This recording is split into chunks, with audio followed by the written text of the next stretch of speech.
As-tu déjà eu l'impression d'être intelligent, mais invisible? D'avoir compris les rouages du monde sans jamais pouvoir les influencer? Si c'est le cas, ce n'est pas parce que tu es incapable, mais parce que tu n'es pas encore devenu dangereusement astucieux. Il existe une frontière invisible entre la vivacité d'esprit et l'habileté implacable, entre la simple lucidité et le pouvoir d'agir dans l'ombre, de manière chirurgicale, précise, froide. Cette vidéo ne s'adresse pas à ceux qui cherchent des vérités confortables, ni à ceux qui veulent te simplement comprendre. Elle s'adresse à toi si tu ressens, au fond de toi, cette tension. Savoir plus que les autres, mais être toujours manipulé, devancé, paralysé. Machiavel n'a jamais prôné la méchanceté gratuite. Il a seulement mis à nu la mécanique crue des rapports humains. Ce que tu vas découvrir ici n'est pas un guide de manipulation, c'est un miroir de ton impuissance cachée et un chemin de mutation mentale. Chaque mot de ce script vise à réveiller une forme d'intelligence que la société rejette, celle qui ose voir, choisir et agir sans scier. Tu ne sortiras pas indemne de cette réflexion. Mais si tu restes jusqu'au bout, une vérité refoulée te sera révélée, une révélation que peu d'esprits ont le courage d'affronter. Écris en commentaire « Je suis prêt à devenir plus dangereux que mes illusions ».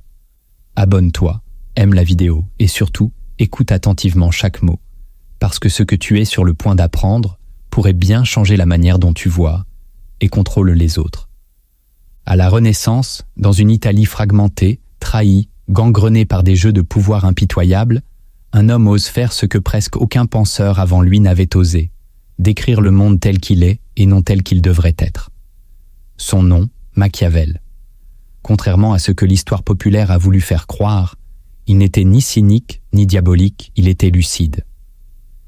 Dans Le Prince, il révèle ce que la morale dissimule, les coulisses de la stratégie, les masques que chacun porte, les règles brutales du pouvoir réel. Mais ces enseignements furent rapidement mis à l'écart, qualifiés de manipulateurs, car ils menaçaient l'ordre moral établi.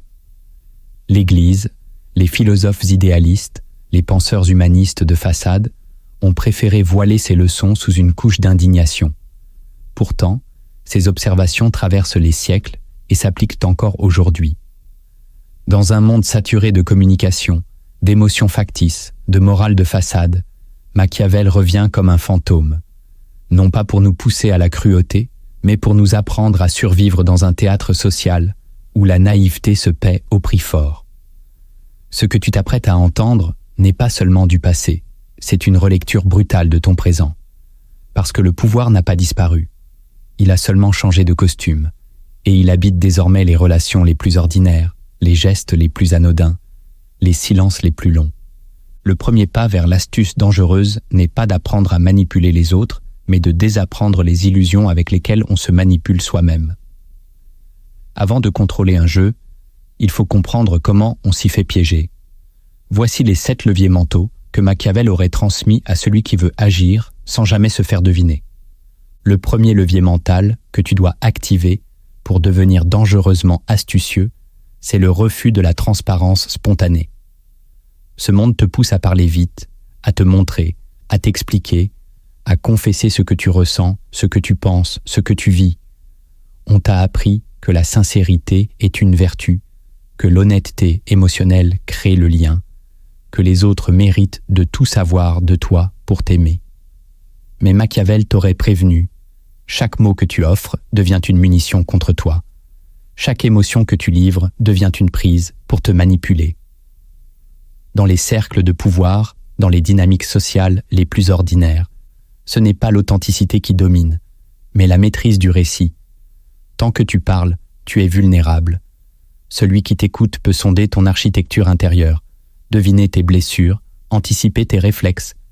Mais celui qui observe sans commenter, qui encaisse sans réagir, qui ressent sans exposer, devient une énigme que personne ne sait déplacer. Refuser la transparence ne signifie pas mentir. Cela signifie choisir ce que tu révèles et quand tu le révèles. Cela signifie garder le contrôle du rythme, ne jamais parler pour te soulager, ne jamais expliquer pour être compris.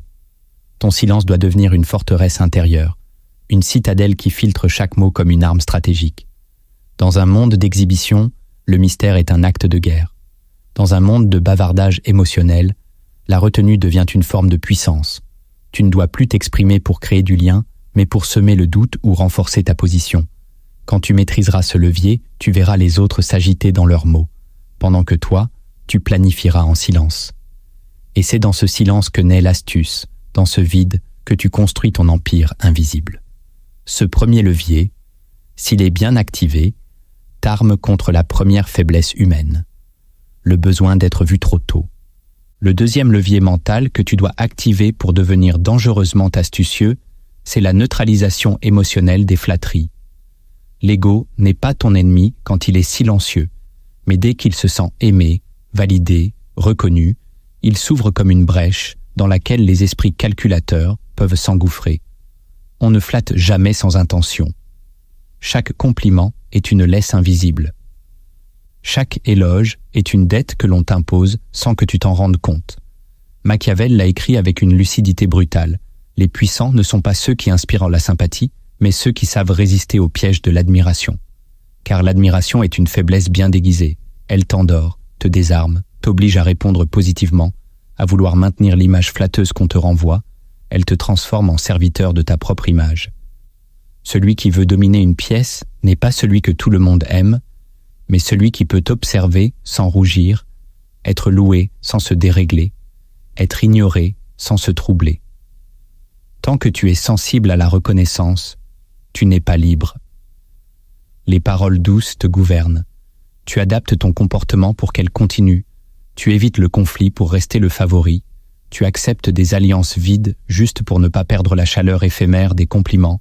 Mais un stratège, un vrai, ne réagit pas à la flatterie.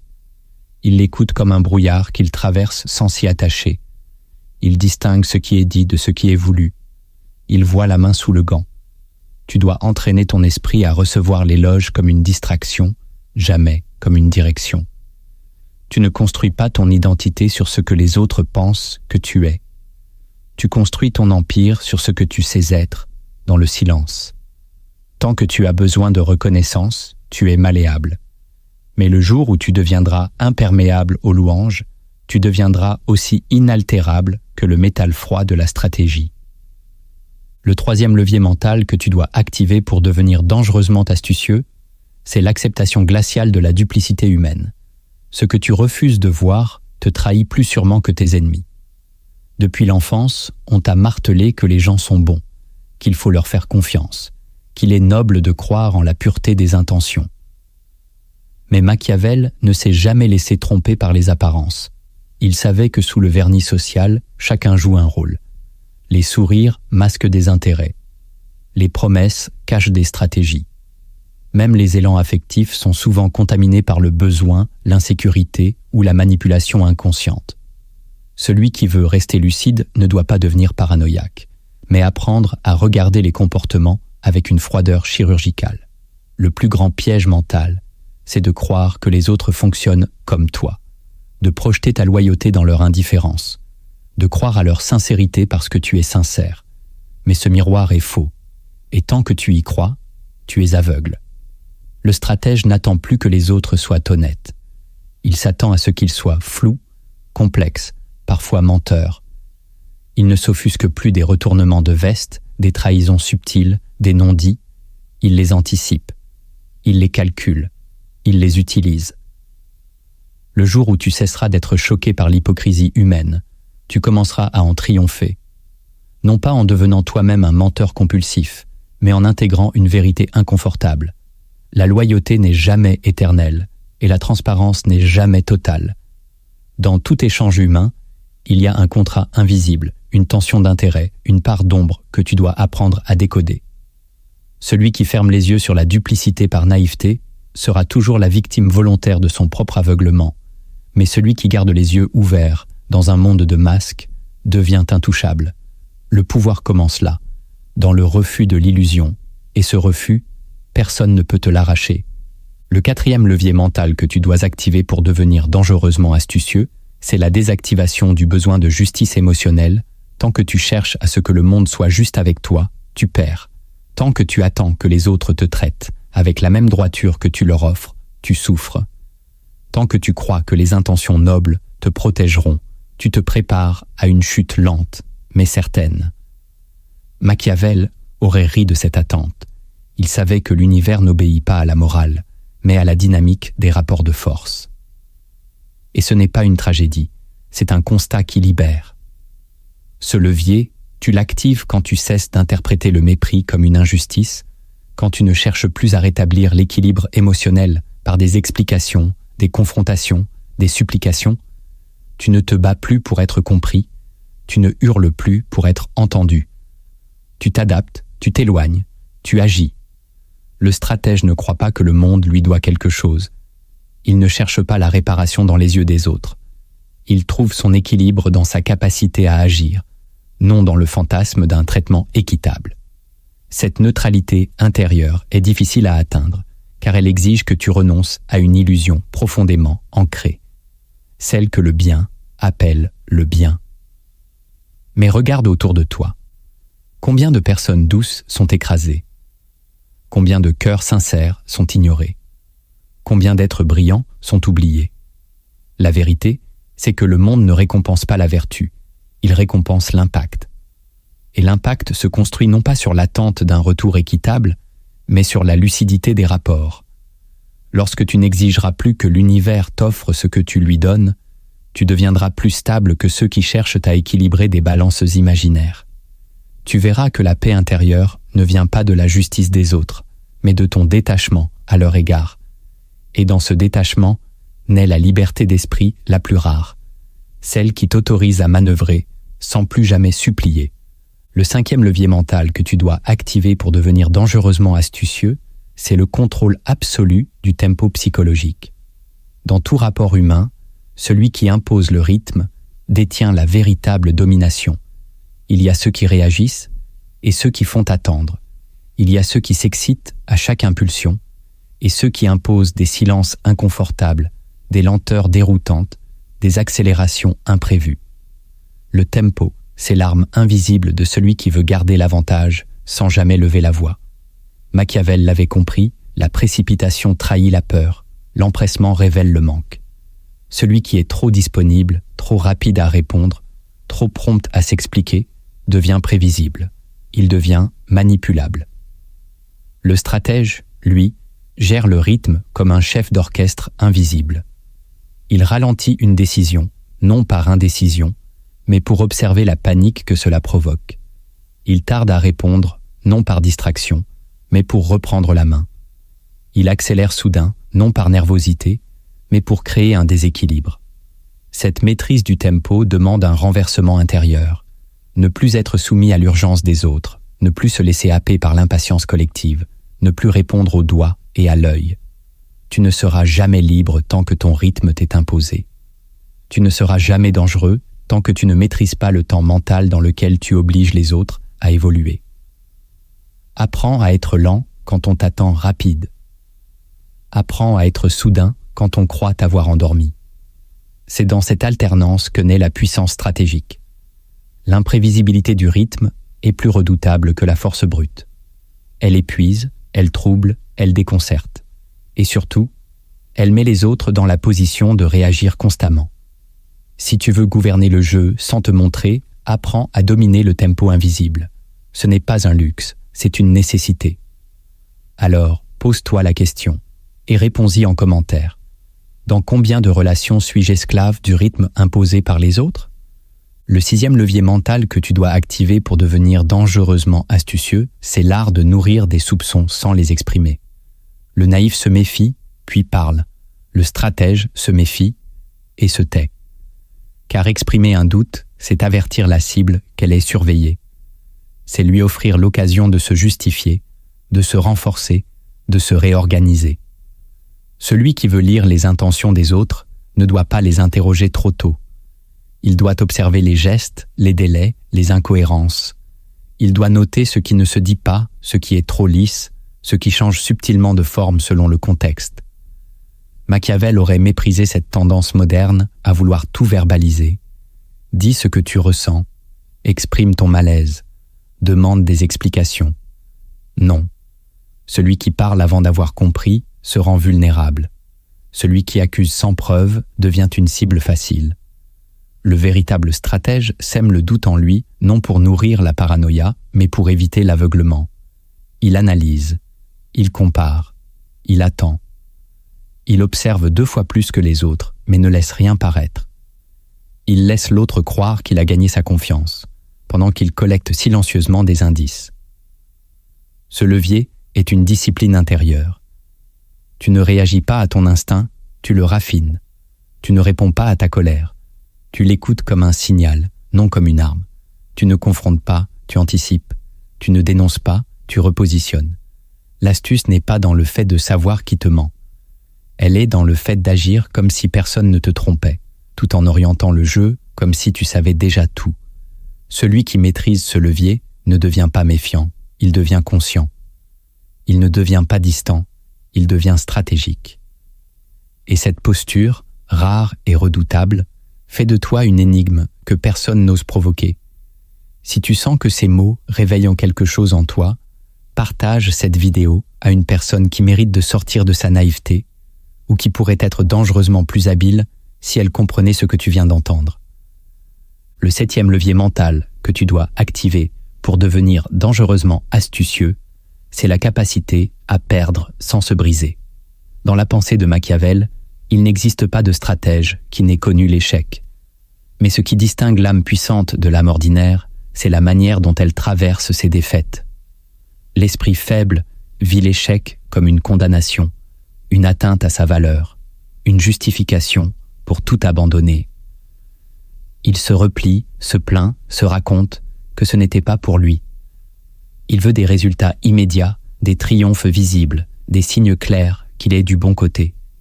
Mais le stratège, lui, sait que la chute est un détour, pas une fin. Il transforme chaque revers en chantier secret. Il convertit chaque défaite en silence stratégique. Il ne crie pas, ne justifie rien, ne demande aucune pitié. Il disparaît momentanément, observe, se reconstruit. Dans les moments d'échec, il affine sa perception, étudie ses propres erreurs, identifie les failles de sa structure mentale et surtout, il n'attache pas son identité à ses résultats visibles. Car celui qui fonde sa valeur sur la réussite se décompose dès qu'elle lui échappe, tandis que celui qui sait qu'il est un bâtisseur invisible, un joueur sur le long terme, un sculpteur du temps, ne panique jamais. Ce levier est une élévation intérieure. Tu acceptes de perdre une bataille pour gagner une guerre. Tu acceptes de n'être pas vu, pas validé, pas reconnu pendant un long temps, parce que tu travailles dans les souterrains de ta propre transformation. L'intelligence la plus dangereuse, ce n'est pas celle qui gagne toujours. C'est celle qui ne craint plus de perdre. Parce que rien ne l'arrête, rien ne l'humilie, rien ne l'interrompt. Quand tu atteins ce point, tu n'es plus seulement intelligent. Tu es devenu inarrêtable. Et dans le silence de tes pertes, tu commences à construire la victoire que personne ne verra venir, jusqu'au jour où elle s'imposera comme une évidence brutale. Tu connais désormais les leviers de base qui transforment ton esprit, mais la véritable mutation ne commence que lorsque tu acceptes de regarder ce que la majorité refuse de nommer. Ces 7 vérités invisibles ne sont pas des théories, elles sont partout, et pourtant tu passes à côté. Si tu veux régner sans trône, tu dois d'abord les accueillir. La première vérité invisible que tu dois accepter pour transformer ton intelligence en puissance silencieuse, c'est que la logique ne gouverne pas les décisions humaines. Le récit, oui. Tu peux avoir raison. Tu peux apporter les meilleures preuves, les arguments les plus solides, les faits les plus irréfutables. Et pourtant, perdre. Non pas parce que ton raisonnement est faux, mais parce que tu as oublié une loi ancienne. Ce n'est pas la vérité qui triomphe, c'est l'histoire qu'on raconte le mieux. L'être humain ne choisit pas selon ce qui est vrai, mais selon ce qui est émotionnellement cohérent avec ce qu'il veut croire. C'est pourquoi les stratèges ne cherchent pas à convaincre, ils cherchent à captiver. Machiavel l'avait vu. Les peuples, les conseillers, les alliés, tous se laissent séduire par l'image, le symbole, la promesse. Celui qui veut gouverner les esprits ne doit pas imposer une logique, mais construire un récit qui rend cette logique désirable. Tu ne peux pas forcer quelqu'un à voir clair, mais tu peux l'inviter à croire quelque chose qui te sert, tout en le laissant penser que cela vient de lui. Cette vérité dérange, car elle remet en question l'idéal du mérite pur. Elle te rappelle que dans ce monde, ce n'est pas celui qui comprend qui gagne, mais celui qui maîtrise les récits, et cela demande une discipline plus subtile, savoir quelles émotions dominent une époque, savoir comment les encoder dans des images, des paroles, des attitudes, savoir te raconter toi-même d'une manière qui donne envie, même quand tu ne dis pas tout. Tant que tu resteras dans l'espoir d'être compris grâce à la clarté de ton raisonnement, tu resteras prisonnier du langage rationnel. Mais le jour où tu utiliseras la logique comme matière première pour sculpter une histoire invisible, ce jour-là, ton intelligence cessera d'être un outil et deviendra une autorité, parce que celui qui contrôle le récit devient le point d'ancrage de toutes les perceptions. La deuxième vérité invisible que tu dois affronter pour transformer ton intelligence en puissance silencieuse, c'est que la majorité des gens ne veulent pas la vérité, ils veulent être rassurés dans leurs illusions. Tu crois que dire ce que tu vois clairement aidera les autres à ouvrir les yeux. Tu crois que leur montrer ce qui est logique, ce qui est visible, ce qui est incontestable les libérera. Mais tu te trompes. Ce que tu considères comme une lumière, ils le vivent comme une agression. La vérité dérange, non parce qu'elle est violente, mais parce qu'elle menace les échafaudages mentaux que chacun a construits pour survivre psychologiquement. L'homme moyen ne cherche pas la lucidité. Il cherche un confort intérieur, un espace mental qui ne le confronte pas à ses propres lâchetés, à ses choix incohérents, à ses blessures non résolues. Et lorsqu'un esprit trop clair entre dans son champ de conscience, il ne le reconnaît pas comme un allié, mais comme une menace. Machiavel l'avait perçu, un leader qui dit la vérité nue s'attire la haine, un imposteur qui habille le mensonge avec grâce devient une idole. Tu dois comprendre que l'astuce véritable ne réside pas dans le fait de dire tout ce que tu sais, mais dans la capacité à doser, à distiller, à envelopper tes paroles d'un langage que l'autre peut tolérer. Si tu forces une conscience endormie à se réveiller trop brutalement, elle te rejettera comme un intrus. Mais si tu parles à son rythme, si tu offres des fragments, si tu suggères au lieu d'imposer, tu construiras un chemin où l'autre pensera avancer seul, alors que tu guides chaque pas. Cette vérité est dure à accepter, car elle exige que tu renonces à ton besoin d'être celui qui éclaire. Tu ne dois pas être un phare, mais une brise discrète qui modifie la trajectoire. Celui qui veut vraiment éveiller les autres ne dit pas la vérité trop vite. Il apprend à la camoufler dans un langage que seule l'âme prête peut entendre. La troisième vérité invisible que tu dois assimiler pour transformer ton intelligence en puissance silencieuse, c'est que le pouvoir ne se prend pas en forçant, mais en devenant nécessaire. Tant que tu t'imposes, tu déranges. Tant que tu demandes, tu quémandes. Tant que tu cries pour être vu, tu confirmes que ta présence n'était pas indispensable. Machiavel ne conseillait pas d'être brutal, mais utile. Il savait que le pouvoir durable ne s'obtient pas par la force, mais par la dépendance subtile que l'on crée chez les autres. Et cette dépendance commence par une chose, la rareté. Ce qui est rare devient précieux. Ce qui est précieux devient recherché. Ce qui est recherché devient nécessaire. Toi, qui veux avoir de l'influence, cesse de courir derrière l'autorisation d'exister. Construis-toi comme une réponse silencieuse à un besoin que les autres n'ont pas encore formulé. Deviens la solution évidente à un manque que personne n'a su nommer. Et surtout, apprends à disparaître juste assez pour que ton absence crée un vide. Ce vide est ton levier. Ce vide est ta force. Lorsque tu es trop présent, trop disponible, trop accessible, on s'habitue à toi. Et ce qui devient habituel cesse d'être perçu comme vital. Ton intelligence ne doit pas être jetée au visage du monde comme une offrande gratuite. Elle doit être sentie, devinée, crainte même, mais jamais totalement possédée. Le jour où quelqu'un pense qu'il peut te remplacer facilement, il cesse de te respecter. Mais le jour où il réalise qu'il n'existe personne d'autre qui puisse faire ce que tu fais, dire ce que tu dis, être ce que tu es, ce jour-là, il te protégera lui-même, car tu es devenu son pilier, et tu n'as rien demandé. Tu as juste construit ta singularité dans l'ombre. Le pouvoir véritable n'est pas dans le bruit. Il est dans l'absence qui dérange, dans le silence qui pèse, dans la présence que l'on réclame quand elle n'est plus là.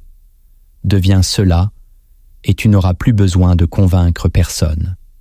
La quatrième vérité invisible que tu dois intégrer pour transformer ton intelligence en puissance silencieuse, c'est que celui qui te comprend peut te neutraliser. Tu crois que l'on t'aime mieux quand tu es lisible. Tu crois que l'on te respecte quand tu t'ouvres. Tu crois que la vérité de ton cœur, de ton passé, de tes motivations rendra les autres plus loyaux. Mais c'est l'inverse. Plus les gens savent comment tu penses, plus ils savent tout frapper. Machiavel l'a toujours su. L'opacité est une armure. Le mystère est un rempart. La complexité silencieuse est une forteresse mentale que personne ne peut envahir. L'intelligence devient vulnérable dès l'instant où elle se rend explicable. Car toute logique peut être anticipée, tout schéma peut être manipulé, toute faiblesse émotionnelle peut être exploitée. Si tu veux conserver ton avantage stratégique, apprends à dissimuler ce qui t'anime réellement. Ne parle pas de tes objectifs, transforme-les en gestes. Ne raconte pas tes blessures, transforme-les en lecture des autres. Ne révèle pas tes plans, transforme-les en silence. La puissance mentale commence là, quand ton entourage croit te connaître, mais ne saisit qu'une infime partie de ta structure intérieure. Être compris est une douceur, mais c'est aussi une condamnation. Car tôt ou tard, ce que tu as confié sera utilisé contre toi, parfois sans malveillance, simplement par erreur, maladresse, besoin de contrôle. L'esprit véritablement astucieux ne nie pas ce qu'il ressent, mais il ne le livre jamais sans raison. Il choisit ce qu'il donne à voir. Il sait que le langage est une transaction. Chaque phrase est une dette. Chaque aveu est une prise. Tu ne dois plus être lisible, tu dois être codé. Ton regard doit porter 1000 intentions, ton sourire 1000 interprétations, tes silences 1000 possibilités. C'est dans cette ambiguïté maîtrisée que naît le respect véritable. Parce qu'on respecte davantage ce qu'on ne peut pas disséquer. Et si tu veux qu'on te laisse intact, ne te laisse jamais totalement comprendre. La cinquième vérité invisible que tu dois accepter pour transformer ton intelligence en puissance silencieuse, c'est que l'attachement émotionnel rend toute stratégie instable. Tu peux connaître les lois du pouvoir, manier les mots avec précision, lire les intentions les plus opaques. Mais si ton cœur est attaché à ce qu'il ne contrôle pas, tu restes fragile. Machiavel ne l'a pas dit en ces termes, mais il l'a compris dans ses silences. Dès que l'affect entre en scène, la lucidité recule. L'attachement te fait espérer là où tu devrais observer. Il te fait insister là où tu devrais te retirer. Il te fait pardonner des choses qui sapent lentement ta position. Tu n'es plus dans la maîtrise de ton mouvement, mais dans la crainte de perdre ce que tu aimes. Et c'est là que le piège se referme.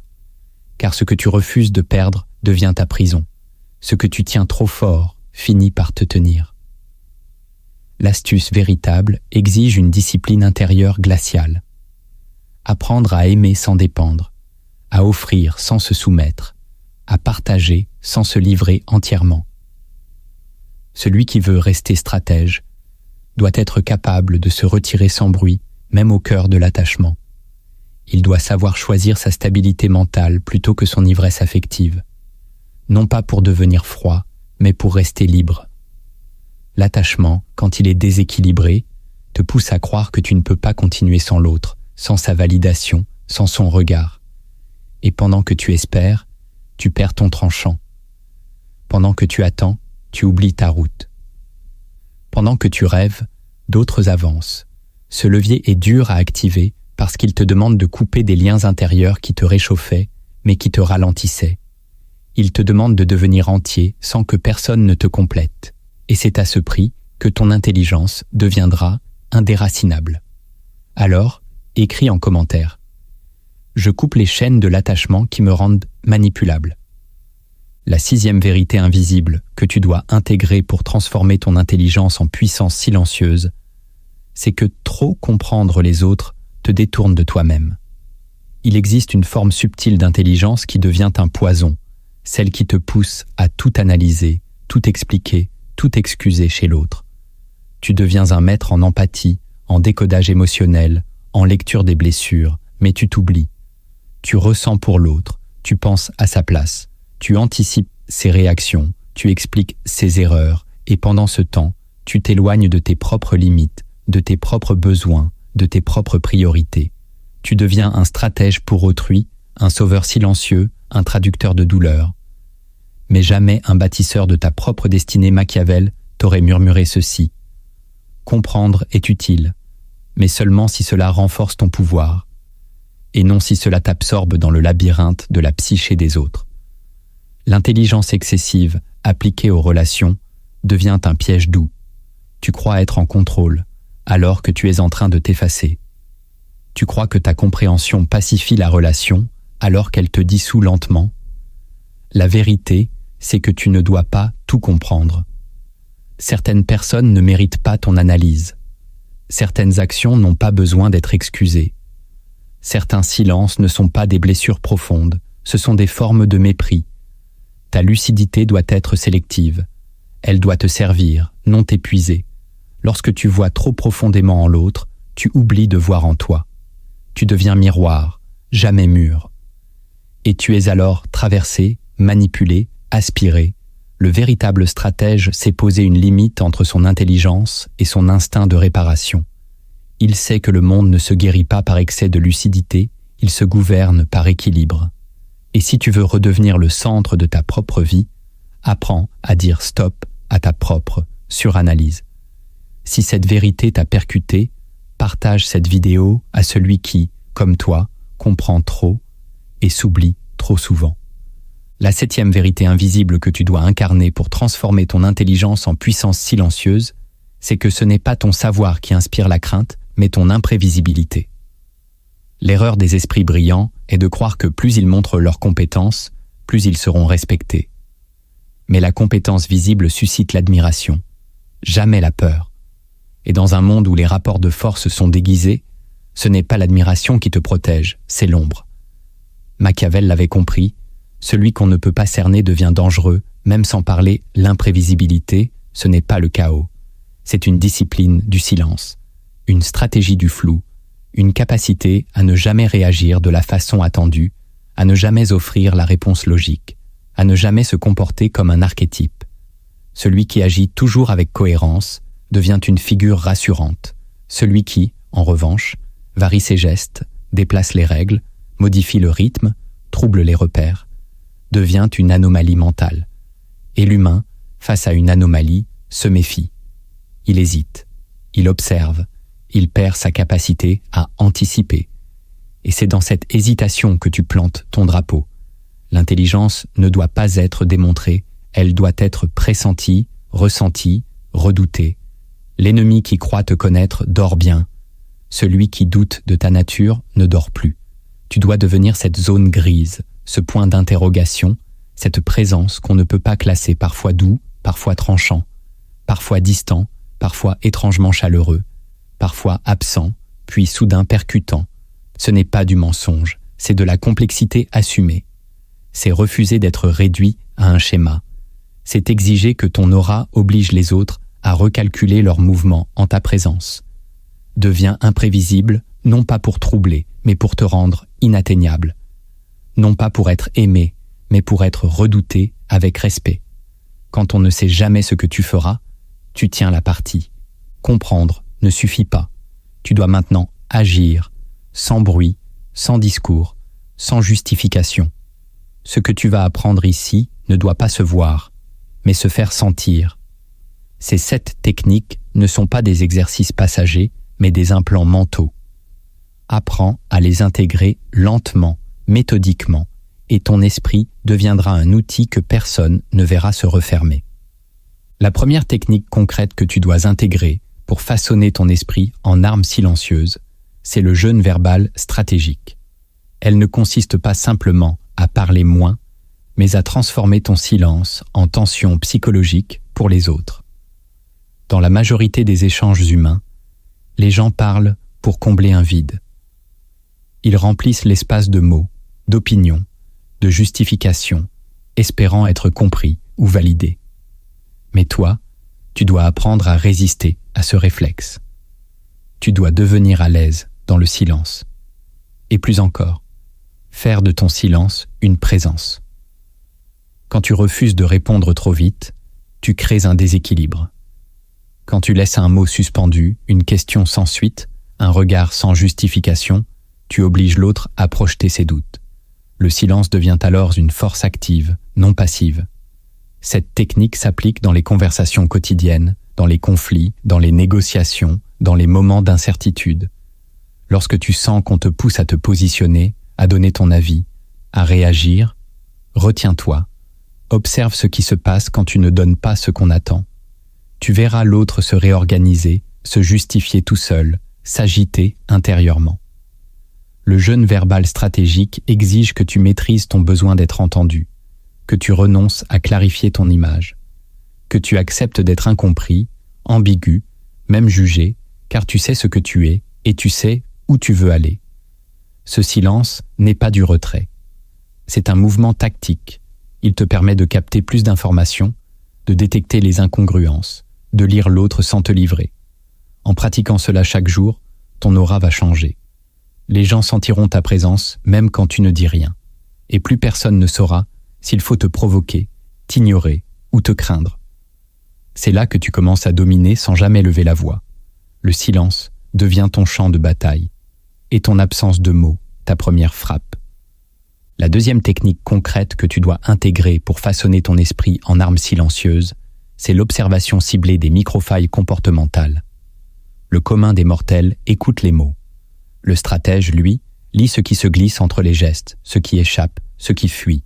Tout être humain laisse échapper des microfailles, une hésitation dans la voix, une main qui se crispe, un regard qui fuit, un mot répété trop souvent, un changement de ton quand certains sujets sont abordés. Ces signes ne sont jamais accidentels.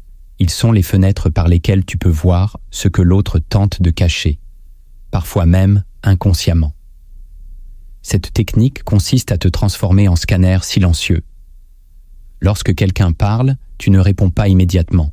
Tu ne cherches pas à séduire ni à valider. Tu observes. Tu compares ce qu'il dit à ce qu'il fait. Tu repères les décalages. Tu notes mentalement les anomalies. Et tu attends. Car plus tu observes, plus la structure intérieure de l'autre se dessine. Tu verras apparaître ses insécurités, ses priorités, ses blessures non dites. Tu comprendras ce qu'il craint, ce qu'il désire, ce qu'il cherche à dissimuler. Et ce savoir, tu ne l'utilises pas tout de suite. Tu le gardes, tu le laisses mûrir. Puis, au moment exact, pas avant, tu en fais un levier. Un mot, une remarque, un silence appuyé, et tu verras l'autre vaciller. Non parce que tu l'as attaqué, mais parce que tu as su exactement où appuyer. Cette maîtrise n'est pas de la manipulation. C'est une forme supérieure de lucidité. Elle te rend capable d'agir sans parler, de faire basculer un rapport de force sans hausser le ton. Et surtout, elle t'immunise. Plus personne ne pourra jouer avec toi sans être démasqué. Tu ne chercheras plus à comprendre les gens par compassion, mais par stratégie, car celui qui voit les microfailles gouverne les équilibres invisibles. Et dans ce monde, seuls ceux qui savent lire ce qui tremble sous la surface peuvent prétendre diriger sans bruit. La troisième technique concrète que tu dois intégrer pour façonner ton esprit en arme silencieuse, c'est l'usage contrôlé de la dissonance volontaire. Dans un monde où chacun cherche à être cohérent, stable, prévisible, toi, tu vas apprendre à introduire une tension subtile entre ce que tu dis et ce que tu fais. Non pas pour mentir, mais pour troubler. Cette dissonance, lorsqu'elle est maîtrisée, devient une arme redoutable. Elle crée une brume mentale autour de ta personne. On ne sait plus vraiment qui tu es. On ne sait plus s'il faut te faire confiance. On ne sait plus à quel moment tu vas agir, ni comment. C'est une stratégie utilisée par les plus grands manipulateurs silencieux. Ils montrent une image paisible, puis agissent de manière décisive. Ils affirment une chose, puis en réalisent une autre, sans explication. Et ce contraste sème le doute, l'instabilité, la prudence chez ceux qui les entourent. Cette technique ne s'apprend pas dans les livres, mais dans le silence. Tu commences par identifier ce que les autres attendent de toi, ton rôle, ton image, ton profil. Puis, tu y insuffles une variation discrète, un mot inattendu, une absence à un moment clé, un acte radical alors que l'on te croyait passif. L'objectif n'est pas de devenir incohérent, mais insaisissable. Plus les gens ont du mal à te catégoriser, plus ils sont obligés de s'ajuster à toi. Et c'est là que le pouvoir bascule. Tu n'es plus dans leur cadre. C'est eux qui tentent d'entrer dans le tien. La dissonance contrôlée te protège aussi. Elle empêche quiconque de te lire totalement, de t'imiter, de te manipuler. Car ils ne savent pas où commence ton masque et où finit ta vérité. Cette technique exige du sang-froid. Tu dois accepter de décevoir, de troubler, de ne pas être compris. Mais en retour, tu gagnes quelque chose de rare, une aura de danger, une impression persistante que tu vois plus loin que tu ne le dis et que tu peux frapper quand on s'y attend le moins. C'est cette impression-là qui fait taire les plus bruyants.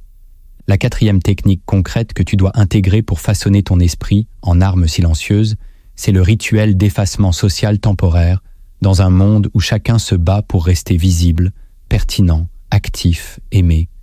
Toi, tu vas apprendre à disparaître volontairement.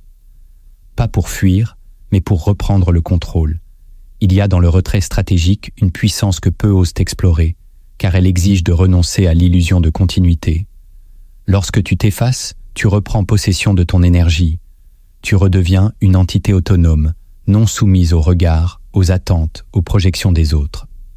Ce rituel d'effacement consiste à planifier régulièrement une coupure complète avec les cercles où tu es connu, réseaux, discussions, fréquentations habituelles. Pendant ce temps, tu ne justifies rien. Tu ne préviens pas. Tu t'absentes. Et tu observes le monde continuer sans toi. Cette pratique est rude pour l'ego. Elle déclenche la peur d'être oublié, mal interprété, remplacé.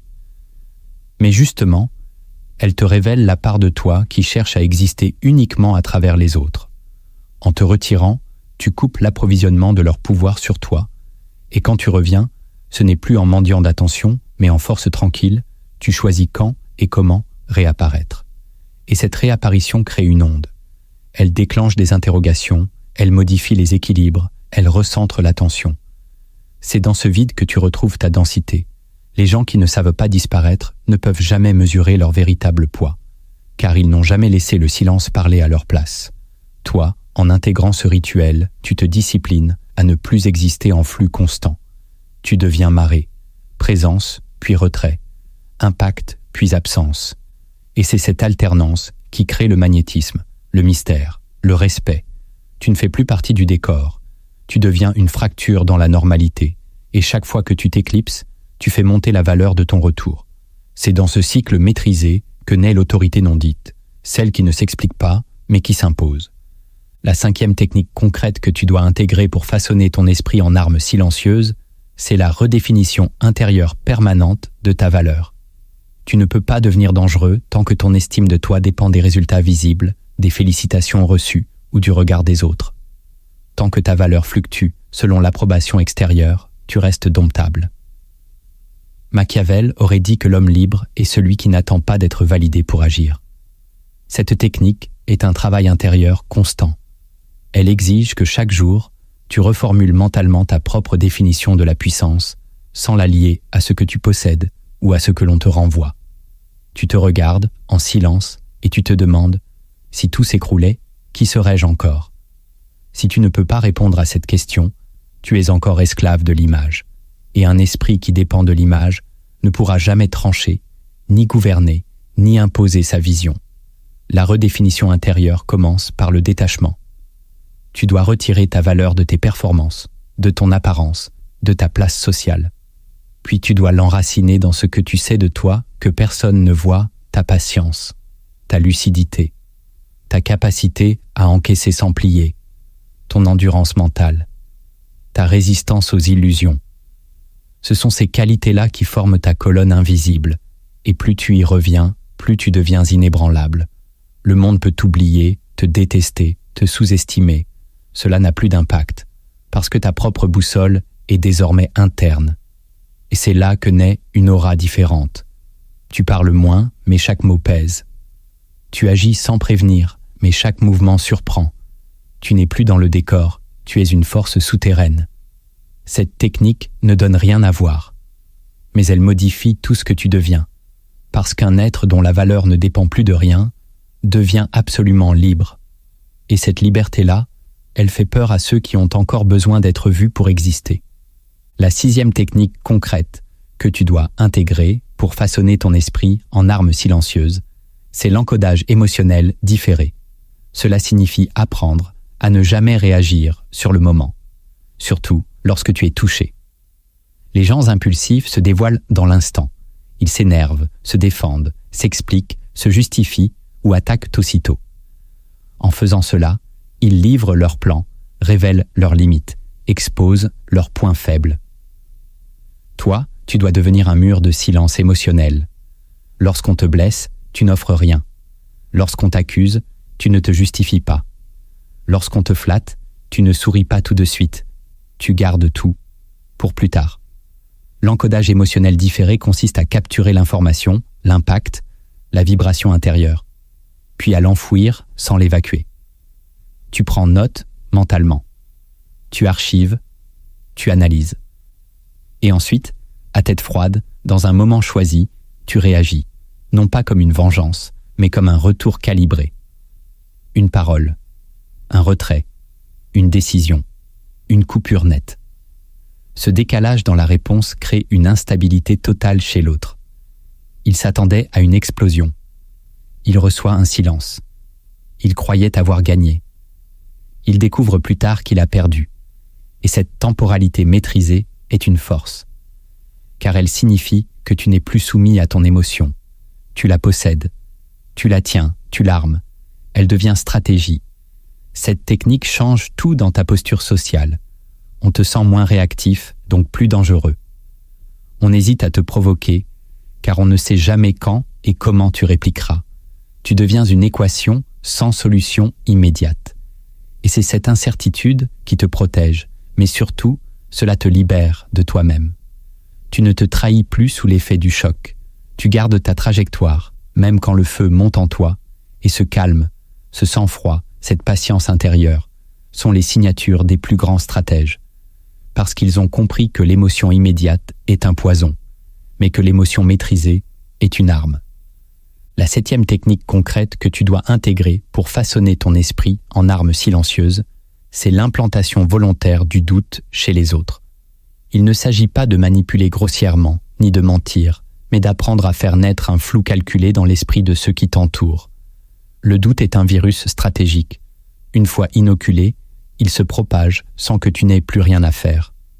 Il s'installe dans les regards, dans les silences, dans les mots qu'on interprète, dans les gestes qu'on ne comprend pas. Tu deviens un miroir déformant. On ne sait plus ce que tu penses vraiment, ce que tu veux, ce que tu caches.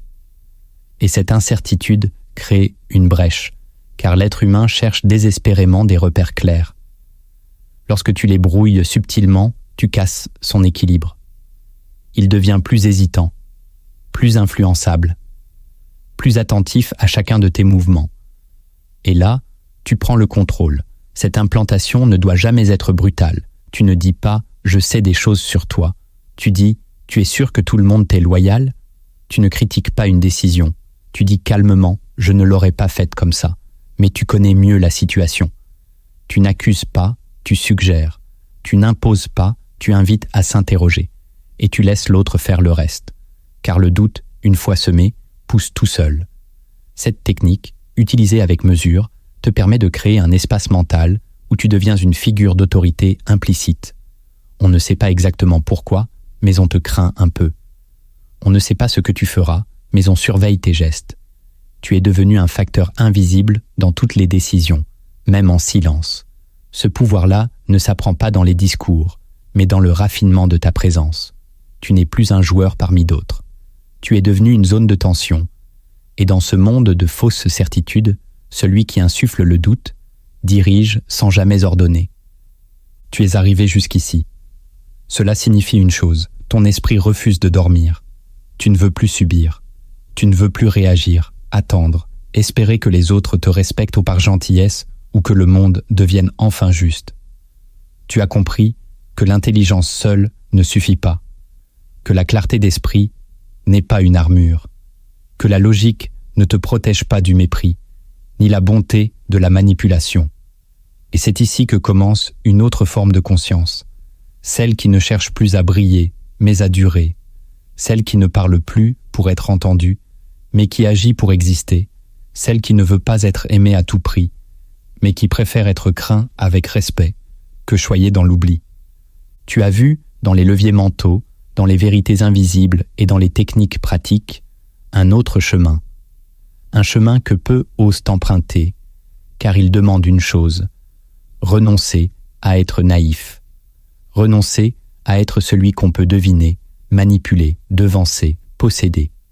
C'est un chemin intérieur, une mutation lente, un silence qui grandit en toi et qui t'oblige à voir différemment. Tu regardes les gens non plus pour ce qu'ils disent, mais pour ce qu'ils dissimulent. Tu ne donnes plus tes émotions en offrande. Tu les retiens, les affines, les transformes en stratégie. Tu ne cherches plus à convaincre. Tu imposes ta présence, sans bruit. Et dans ce nouveau monde intérieur, tu découvres un espace rare, celui où tu peux enfin agir sans permission. Mais ce que tu dois retenir, c'est que tout cela est un entraînement. Ce que tu viens d'entendre ne changera rien. Si tu ne l'incarnes pas, il ne suffit pas de savoir. Il faut désapprendre, puis reconstruire. Jour après jour, moment après moment. Cela commence dès ce soir. Parle moins, observe plus. Disparais quand on t'attend. Appuie là où le doute tremble. Respire quand la colère monte. Réagis quand le calme est revenu. Et recommence. Encore. Jusqu'à ce que ton esprit ne soit plus accessible. Jusqu'à ce que même ton regard devienne une énigme. Tu ne seras pas compris. Tu seras lu, parfois mal interprété. Mais tu seras respecté, redouté, incontournable. Le monde ne changera pas pour te faire de la place.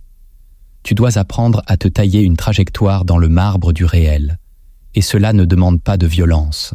Cela demande du contrôle, de la stratégie, une froideur sélective, une lucidité calme, une discipline mentale que peu possèdent. Ceux qui la maîtrisent deviennent dangereux, pas par cruauté, mais parce qu'ils ne laissent plus les autres décider à leur place. Tu as désormais entre les mains un arsenal silencieux. Ne le gaspille pas. Ne t'en sers pas pour te venger. Utilise-le pour te redéfinir, pour bâtir une vie que personne ne pourra t'arracher, pour devenir ce que les autres ne comprennent pas, mais ce qu'ils finiront tous par ressentir. Alors souviens-toi, tu n'as pas besoin de crier, tu n'as pas besoin de convaincre, il te suffit d'être inébranlable, d'être lucide, d'être invisible, jusqu'à ce que ton ascension devienne inarrêtable. Et si ce message a réveillé quelque chose en toi, si tu sens que ces mots sont plus qu'un simple discours, alors ne les garde pas pour toi. Partage cette vidéo à celui ou celle qui, comme toi, a trop longtemps cru qu'il fallait être gentil pour survivre, alors qu'il est temps de devenir dangereusement astucieux.